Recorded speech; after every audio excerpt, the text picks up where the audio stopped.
کنن سبا روس هغه د ټول نیټو چې کم دغه د ملکونه دي چې په هغې کې امریکا د هغو په سر باندې ده د هغو په خلاف باندې په یوکرین کې د هغو دومره وجنګېدل او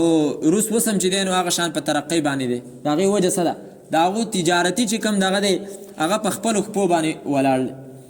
چین چې دومره ترقي کوي حالانکې د چین سره هم دومره ملکونو څه مدد خو نشته دی خو د هغو چې کم تجارتي اکنامیک دی هغه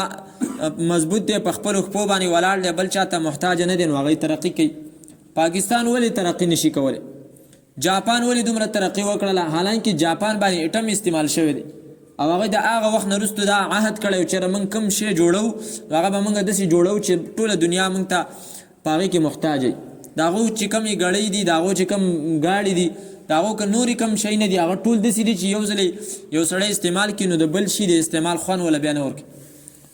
او هغې په خپلو خپو باندې دومره ودرېدل جرمن ولې دومره مخکې لاړی میډیکل چې کوم څومره آلات او اسباب دي ډاکټران استعمالوي ټول د جرمن دي نو مقصد دا چې نبی علیه صلات وسلام اوس یهود که په موږ باندې چې دی نو سواره دي نو د هغې وجه هم دا ده چې د یهود چې کوم دی نو د غټې کمې ملټي نیشنل کمپنۍ دي چې د هغو په ملکونو باندې د هغو کاروبار چلیږي یهودي ناس په خپل ملک کې دی او تجارت علماو ته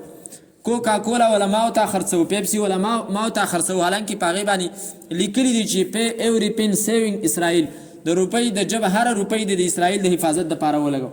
دا د دې لپاره چې کوم دی نو او هغه کاروبارونه کېږي ما ورته اسکو او پیسې د هغو جب لځي نو نبی علیه صلات وسلام څومره انتهایي هوښیار او زیرک قاید او کمانډر چې هغو د کافرو چې کوم اقتصادیاتو په هغې باندې حمله وکړه چې دا اقتصادیات وله خراب کړو نو بیا دی چې کوم دی نو ترقي نشي کولی زموږ